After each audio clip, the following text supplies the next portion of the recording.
Assalamualaikum warahmatullahi wabarakatuh. Shalom, Om Swastiastu, Namo Buddhaya, Salam Kebajikan, dan salam sehat untuk kita semua. Sebelumnya, perkenalkan, nama saya Teresia Yuliana Trikasih dari program studi S1 Kesehatan Masyarakat. Pada video ini, saya akan menjelaskan beberapa materi mengenai manajemen kebakaran dan ledakan. Apa aja sih pembahasan yang akan saya bahas? Yaitu yang pertama, adanya pembentuk api. Lalu yang kedua, adanya metode pemadaman kebakaran. Lalu yang ketiga, istilah-istilah dalam ilmu kebakaran. Lalu yang keempat, 4 aspek keselamatan kebakaran. Yang kelima, sistem deteksi kebakaran. Yang keenam, hidran kebakaran. Yang ketujuh, sprinkler otomatis. Dan yang terakhir adalah pompa kebakaran. Oke, kita masuk ke materi yang pertama, yaitu pembentuk api. Jadi, api itu terbentuk karena adanya beberapa unsur yang saling berinteraksi. Dalam ilmu kebakaran, dikenal dengan konsep segitiga api, yang terdiri dari bahan bakar, oksigen, dan panas. Apa yang dimaksud dengan bahan bakar? Bahan bakar adalah segala zat yang dapat terbakar, baik berbentuk padat, cair, maupun gas. Contohnya adalah kayu, kertas, bensin, gas LPG, dan bahan kimia lainnya yang mudah terbakar. Lalu, apa itu oksigen? Oksigen ini berfungsi sebagai zat pengoksidasi yang mendukung terjadinya pembakaran. Umumnya, oksigen ini berasal dari udara yang mengandung sekitar 20,9% oksigen. Lalu yang terakhir adalah panas atau sumber penyalaan, di mana merupakan energi yang diperlukan untuk menaikkan suhu bahan bakar hingga mencapai titik nyala. Selain segitiga api juga terdapat konsep tetrahedron api, di mana yang dimaksud yaitu penambahan unsur keempat berupa reaksi berantai kimia. Baik, selanjutnya kita membahas materi kedua, yaitu metode pemadaman kebakaran, di mana prinsip pemadaman kebakaran dilakukan dengan menghilangkan salah satu unsur pembentuk api. Metode pertama adalah pendinginan, yaitu menurunkan suhu bahan yang terbakar hingga berada di bawah titik nyala. Dengan cara ini, umumnya menggunakan media air. Lalu ada metode kedua adalah penyelimutan atau isolasi oksigen, yaitu mengurangi atau menghentikan pasokan oksigen. Contohnya menggunakan busa pemadam atau foam, karbon dioksida, pasir, atau selimut api. Lalu metode ketiga ialah penghilangan bahan bakar, yaitu memisahkan atau menghilangkan bahan bakar dari sumber api sehingga proses pembakaran tidak dapat berlanjut. Lalu dengan contohnya adalah menutup katup aliran gas saat terjadi kebakaran akibat kebocoran gas atau memindahkan bahan mudah terbakar dari area kebakaran. Lalu ada metode yang terakhir, metode keempat, yaitu pemutusan reaksi berantai, di mana pengertiannya adalah metode ini dilakukan dengan menghambat reaksi kimia yang terjadi selama proses pembakaran sehingga api tidak dapat mempertahankan dirinya.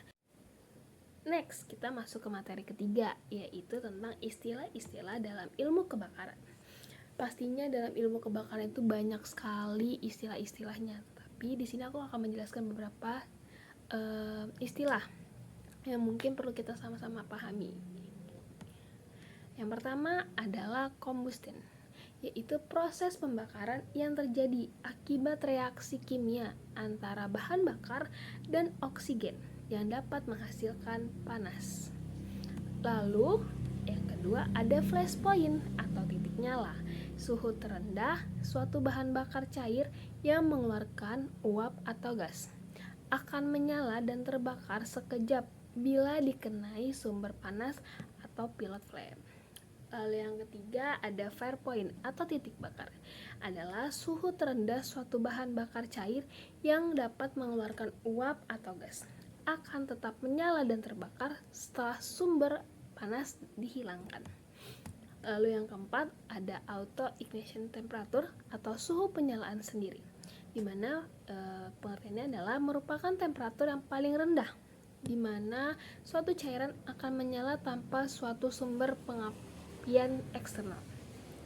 Lalu yang kelima ada explosion atau ledakan, adalah pelepasan energi secara cepat yang menghasilkan tekanan tinggi dan dapat menyebabkan kerusakan.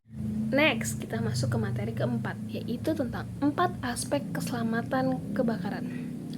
Keselamatan kebakaran tidak hanya berfokus pada pemadaman api, tetapi juga perlindungan secara menyeluruh. Apa aja sih aspeknya? Mari kita bahas satu persatu. Yang pertama, ada namanya Manajemen Keselamatan Kebakaran Gedung atau MKKG, yang dimana pengertiannya adalah sistem pengelolaan operasional gedung yang memastikan kesiapsiagaan internal dalam menghadapi keadaan darurat. Ada aspeknya, meliputi yang pertama, pembentukan tim tanggap darurat dan pembagian tugas yang jelas. Lalu yang kedua, ada pelaksanaan inspeksi serta pemeliharaan rutin pada peralatan pemadam. Yang ketiga, pelatihan atau edukasi keselamatan dan simulasi evakuasi berkala bagi penghuni gedung.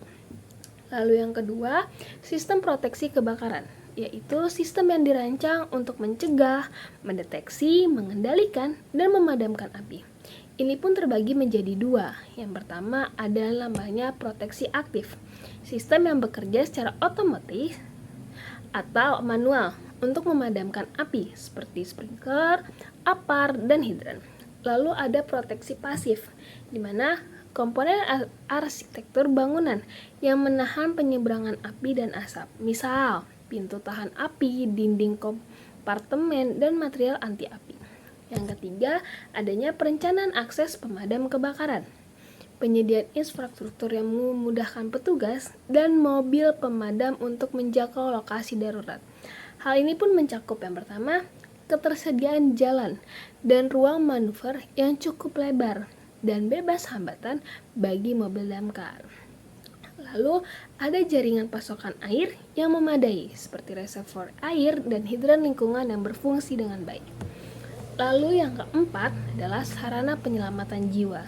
Jalur atau fasilitas evakuasi yang memungkinkan penghuni keluar dari gedung dengan aman dan cepat saat terjadi kebakaran.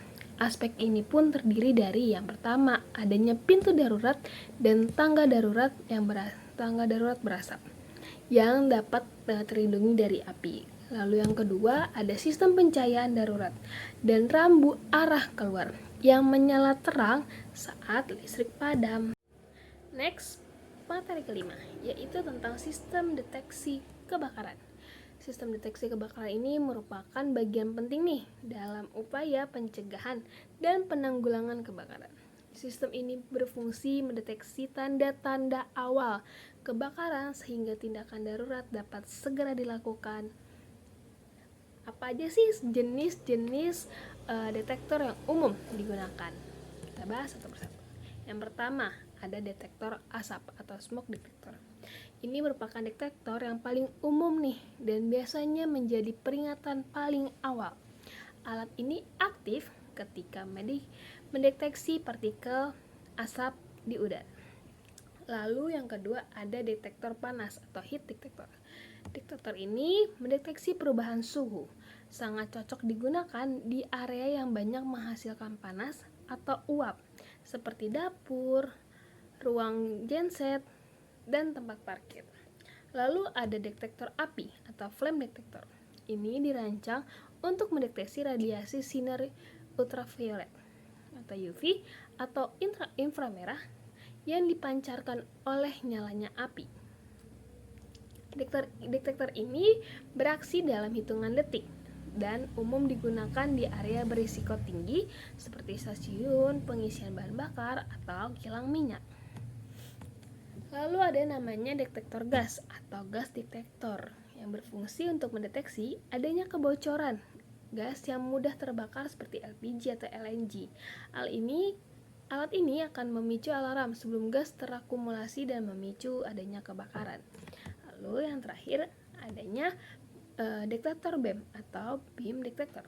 Bekerja dengan memancarkan sinar inframerah dari satu titik ke titik penerima atau reflektor di seberangnya.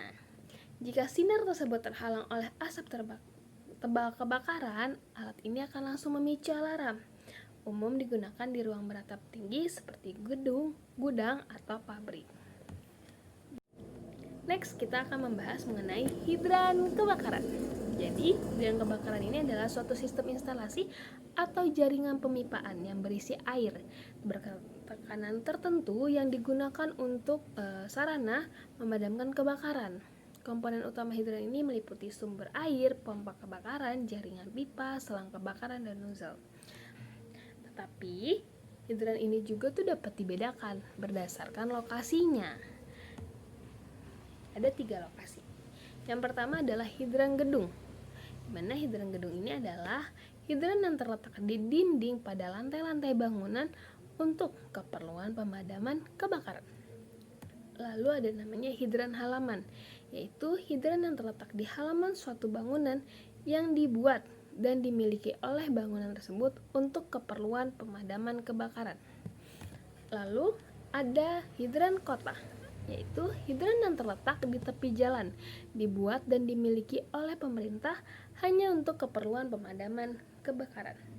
Dan hidran ini pun dibedakan, ada kelas-kelasnya, ada klasifikasinya, yaitu pertama, hidran kelas 1. Hidran yang outletnya berdiameter 2,5 inci yang dipersiapkan untuk petugas pemadam atau orang yang sudah terlatih. Lalu ada hidran kelas 2. Nah, hidran ini yang outletnya berdiameter 1,5 inci yang dipersiapkan untuk penghuni gedung. Lalu yang ketiga ada hidran 3, yaitu hidran yang outletnya berdiameter 1,5 dan 2,5 inci. Ini tuh adalah perpaduan antara kelas 1 dan kelas 2. Oke, selanjutnya kita akan membahas mengenai sprinkler otomatis. Di mana sprinkler otomatis adalah sistem pemadaman kebakaran yang bekerja secara otomatis saat terjadinya kebakaran. Sistem ini dirancang untuk mendeteksi panas dan menyemprotkan air ke area yang mudah terbakar. Cara kerjanya, ketika suhu di sekitar sprinkler mencapai batas tertentu, elemen pada kepala sprinkler akan pecah sehingga air keluar dan menyemprot api. Air tersebut membantu menurunkan suhu serta mencegah penyebaran kebakaran.